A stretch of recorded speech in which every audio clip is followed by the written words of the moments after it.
went from making $35 a week to $800 a night playing Sammy. Amazing? I was like, why did I pay the check? I was like, let me take this check and run out the extra zero. Are you kidding me? Let me get out of here before they realize they made a mistake. But like I stole it. So I went there and just over the next couple months I started having more and more frequent trips, and then my tap teacher pulled me aside. She goes, "Don't come back next semester." She's like, "You need to just go and take care of your business. Do this, yeah. like chase it. Now the iron is hot. Strike." Right. So June 2nd, 2005, I flew to Utah. Utah. This is what I call being a diva, but not really meaning to be one. Oh God. Like, this is completely by accident. Okay. So my friends packed all my stuff and brought it in in a trailer for me. But that was not, I mean... You were making an entry.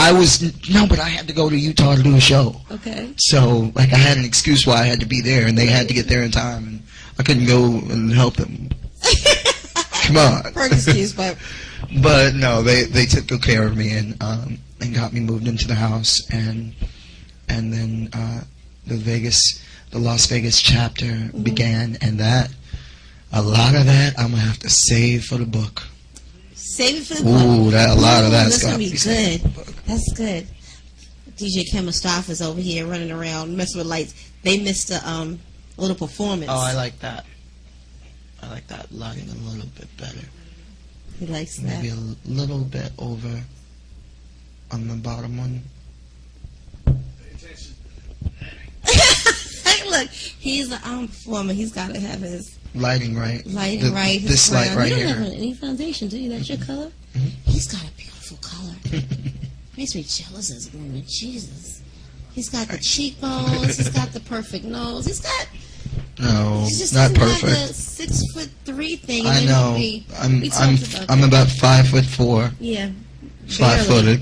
Barely. Standing. I like standing on my toes, standing straight up, pushing the shoulders back. No, and then I wear a little bit of a lift, so I'm about 5'6" on average. Really? 5'5" maybe. Give me 5'5" at least. 5'5". Let's talk clothes for a second. No, first this is what I want to ask you. The earrings. You are known for these earrings. This is like his little signature. You want to know where that comes from? Yes, I do. How did that fall into place? Well, when I was a baby, okay, the Cartoon Express or on USA Network, Cartoon Network or USA, whatever. They played like 3 or 4 cartoons early in the morning: the Smurfs, the Snorkels, G.I. Joe, and Jim and the Holograms. I like them. And He-Man. Right. And one of them they were my first inspiration as far as like mimicking voice or mimicking sound. There was a cartoon on there called Jim and the Holograms, who she was, by day she was a social worker. She owned an orphanage and was a millionaire's daughter who passed away, and by night she was this rock star. Right. But the way she would change into this rock star were through these special earrings that were given to her by her dad, and they transferred her into this rock star. So I would mimic her singing like as a baby. Yeah. And it was like, I guess, I don't know why, but like high pitches always fascinated me. Okay. So she had this freakishly high range, and then when Mariah Carey came out, as a kid, I'm thinking that was her, in real life. Right. But oh yeah, that's one of my real personal songs. You have that one. And you hear just like. Shit, maybe I shouldn't have wrote that. Too late. It's too late. But so that's where it came from. It came from Jim and the Holograms, and I still love that cartoon to this day. Much love and respect to Britta Phillips, who was the voice of Jim, and Samantha Newark, who was a friend of mine as well, who did the speaking voice of Jim. So that's another thing, the beauty and power of the internet, and the 6 degrees of separation that we are all, just a few phone calls away from each other. That's so crazy. Interconnection. Right. Especially in this day and age. Story. And even for a long time, I thought it was just one earring. So the other night I was like, okay, it's both earrings. But it just bothered me since Friday. Why? Why this there's two. I've been through a lot of them because I can't stand to be without them. Right. And I mean, like, I'll go to sleep on a plane with them and wake up, one of them's gone or something like that. Right. Right. But I've had these actually for a while. But I'm a little bit smarter now about what the safety bags, the ones right, that safety bags. Yeah. Right. Yeah, those are the best, because otherwise you take off your shirt and you don't think about it because you're so used to having one. I've lost a couple of diamond studs like that. Oof. Yeah, where I wouldn't vacuum my rug. I was on the floor and I just got them. I just got them, like, maybe in fall. Right. So. Yeah, that's when I do stuff like that and I forget, that turns into the walking barefoot on the rug and no vacuuming for a week until it pokes you. And you're saying, there it goes. Right, and that's always the worst. Yeah, at least you find it. But yeah, I like that. That's nice. That's different. Thank you. That's different. So you at home? What do you Dez at home? What do they call you at home? Depends on who's talking to me. Okay. If it's my mother, Dez. Is that your government name? That is Desmond. Is my real name. Okay. with the Z, of course, as it keeps reminding me. I had to ask that. It is with a Z. With a Z. He wasn't under the witness protection program, so I knew that wasn't the issue here. He called me up a bunch of times, and it's with a Z. Yeah. Well, when Mustafa called me from Miami, he's like, "Hey, Desmond Meeks, look him up." And he said DEZ. No, he said DEZ. I was like, "You mean with the S?" No, DEZ. I was like, "Oh, okay." The famous Z. Yeah. Yes. Well, my mother's name is Ozel. Ozel. Okay. She was named after my great grandmother, who was a blues pianist and singer in the 30s and 40s, and she did gospel as well. And she was poisoned in the 50s. Tragedy. And died very, very young. My grandmother was only 15 when she passed. Wow. So yeah, that's going to be another chapter in the book. We'll go down that route. Past that.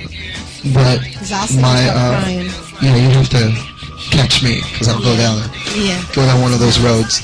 Yeah. But my mother, when I was born, my mother wanted me to have a Z in my name, like she does, like my grandmother does. So she named me Desmond. My dad loved Desi Arnaz. I Love Lucy. So that's where the Desi or the Desmond part came. Nice. I bet you know. From what I'm told. If you were told that it's the truth, especially if your Nana told you. Nanas don't lie. Right. Not so if they truly love anyway. It might make some others try to make them feel good, but. Well, my grandmother calls me, she calls me Dez. Dez or Desmond. Everybody calls me that. You're Desmond when you're in trouble, I bet. But when you're down south, I bet you everybody call you by your full name. That's Desmond Meeks. Right. Yeah. Right. Desmond Meeks. Right. They say it. That's how my brother says it. Your brother calls you by your full name. He probably thinks this is hysterical. Right. That's the Meeks in them boys. So, but my grandmother calls me Gizmo. Those famous family names. You should have never told me that. I'll wait for the most opportune moment when you're flooded by like 30 female fans. Gizmo! I don't even. Gizmo. Who's she talking to? I don't even want to say I know where that name come from. That'll be showing my age. We know that was one of my favorite movies. Right. I always saw myself as Stripe though. Wow. I the see the other yeah, there we there. go. Cool. See? Hi. Yes. What up, kid? Wow. So listen, let's jump to American Idol for a minute because I didn't see the original broadcast. So So of course I had to Google you because yes, he's what do we say? He's got Googleability. we got that Friday night. His Googleness. He's got Googleability. So we're gonna. Do you have the video? I don't know if he has a video up here, but let me just tell you something. And I like Simon Cowell, but I swear I want to drop kick him in his neck when I saw that video of him saying, like, he's got any bit of talent. But anyway, when he said, what did he say? You need to be on vaudeville or something? No, I was like, what? it was. He said he made a reference to Disney World. Keep in mind, I told you earlier I worked at Disney World. And keep in mind that these people know everything about me before I even step foot in the room. Is that why he said so, that? with all due respect to the production of American Idol, and I'm very, very, I'm not cautious, because I don't feel like I have to be cautious about anything. I'm going to let my music and my art speak for itself, and if they don't like it and I never get a chance at a major anything, then fine. I really don't give a damn.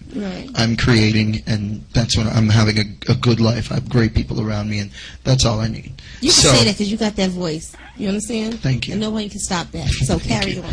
So, with all due respect to Simon Cowell and to the companies, it's reality TV, and you really see this much of what really happens, and what's really what I think is really sad is that it's so fine-tuned to fit a story and fit a character in a story. I played a character in 2 stories. My true story and my true what I would do on stage in front of 60 million people has not been shown, has not been the opportunity hasn't been given at all.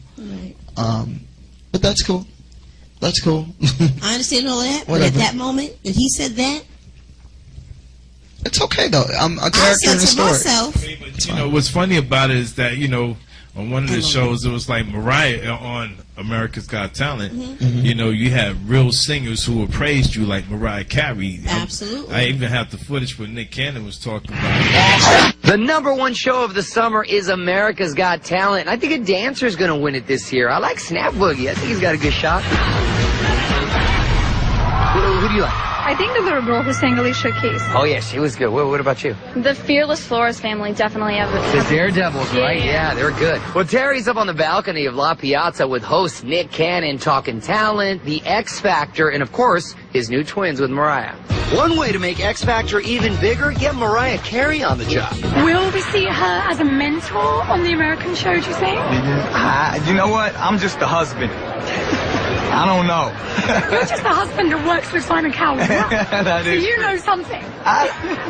Maybe I do, maybe I don't. For now, Mariah's happy at home taking care of their twin babies and watching her husband every week on America's Got Talent. Does Mariah have a favorite? His name is DEZMOND MEEKS. Was actually the biggest Mariah Carey fan in the world. He wears her perfume. He does? It's the strangest thing. Why do you smell like my wife? I praised my home for what it is, and I also realize that I can't be, I can't let everybody in my business there. Right. Period. Especially being such a small town, it spreads so quickly. Right. So having that experience, and then I had a brother die, and parents splitting up, and I found solitude, I found peace, I found messages for my life within her life experiences and her lyrical expression. So I didn't want to go in the path of Mariah, praising Mariah again. It's okay. She's probably seen so many videos of me being a nerd, might not have heard it, but as he was telling that story, the voice was quivering. I was leaning in like, here it comes. He pulls it back. He said, "Do you have a PR person that takes you through going through interviews and stuff? Because you've skated around a couple of questions. That was so great. They were so good. I'm good at what I do, but you skated so naturally, like gracefully over them." Well, we'll see how well I. But that's okay. Because what I don't get now will come out in the book. Glass is getting empty. Right. It will come out in at least maybe part 2.